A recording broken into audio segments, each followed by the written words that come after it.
Buenos días, señores estudiantes. Tengan la cordial bienvenida a cada uno de ustedes. Para mí es un gusto y un placer trabajar con los chicos de Pedagogía de Matemáticas y Pedagogía de la Informática de la Universidad Estatal de Bolívar.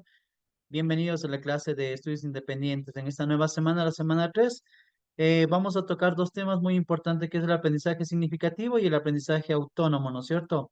Que vamos a trabajar en esta semana. Así que bienvenidos a cada uno de ustedes a esta nueva semana de trabajo, ¿no es cierto? Para empezar, vamos a comenzar con un mensaje muy bonito, ¿no es cierto? Eh, no sé, es que ustedes conocen, ¿no es cierto? La gran mayoría conoce que, pero para que salga un buen producto en el campo se tiene que ararlo, ¿no? Para que puedan salir cualquier producto que puede hacer, que se pueda sembrar. Y aquí Richard Guatelli nos dice, enseñar a quien no tiene curiosidad por aprender es sembrar un campo sin ararlo, ¿no es cierto? Entonces, lo que nos va en esta parábola, lo que nos dice es lo siguiente, ¿no? Que debe haber un interés por el estudiante por aprender, debe haber una simpatía por querer tener más conocimientos, ¿no? Eso es lo que nos dice. No depende ya del profesor o del conocimiento del profesor si el estudiante no se enfoca a aprender, ¿no es cierto? A emprender, porque tiene que estar así como dice con esta parábola, ¿no? Debe estar arado el terreno, se puede decir el campo, para que de esa manera pueda tener un buen cultivo, ¿no es cierto?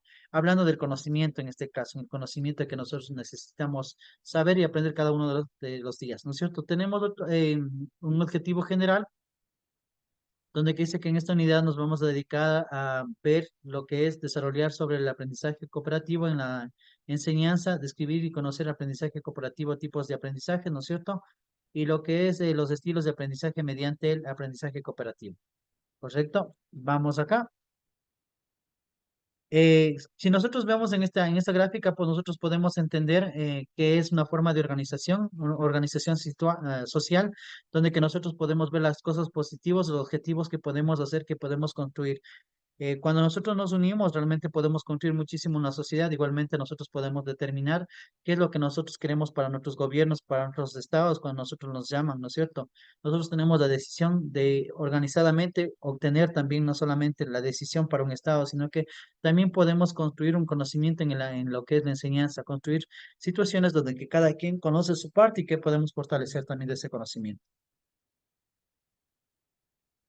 Cuando hablemos tipos de aprendizajes cooperativos, estamos hablando de grupos formales de aprendizajes cooperativos, donde que son un grupos que podemos armarles en clases, ¿no es cierto?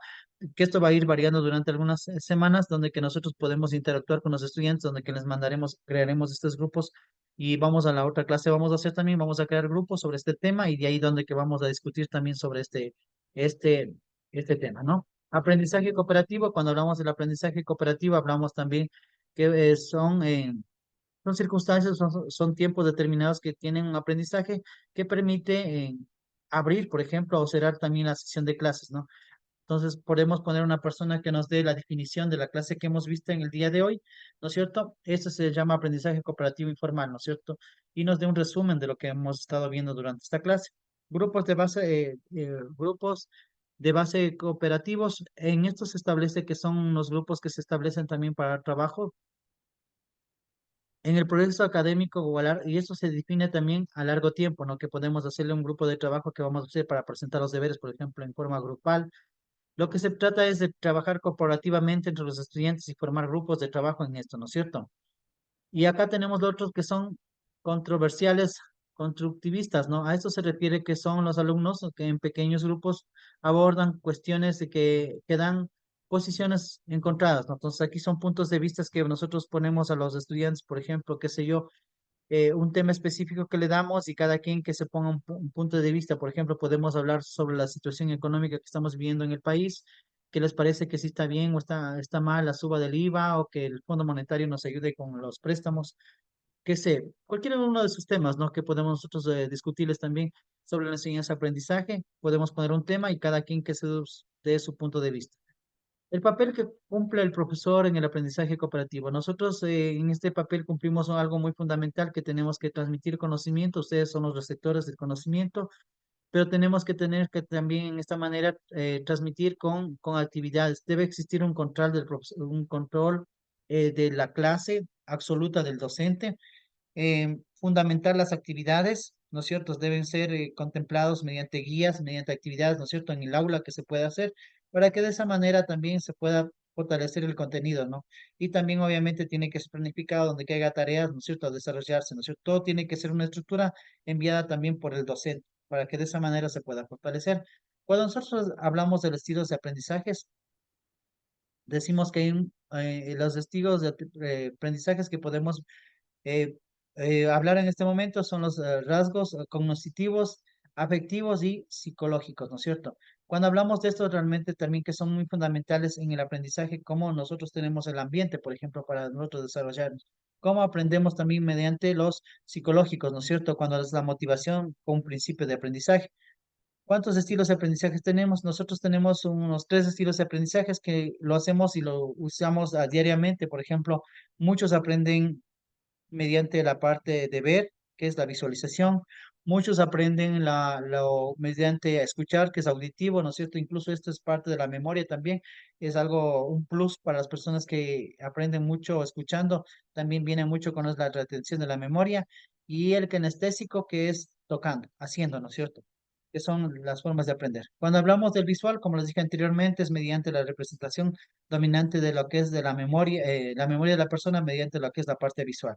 Lo que es los auditivos, ¿no es cierto? Viene en la forma siguiente, que es la retención, retomando lo que es la parte oral, ¿no es cierto? Y el kinestésico, que es mediante lo que son movimientos, sensaciones, muestras, ¿no es cierto? En otras palabras, es tocar, mover las cosas, ¿no es cierto? Lo que determina también el aprendizaje, ¿no? Como tal.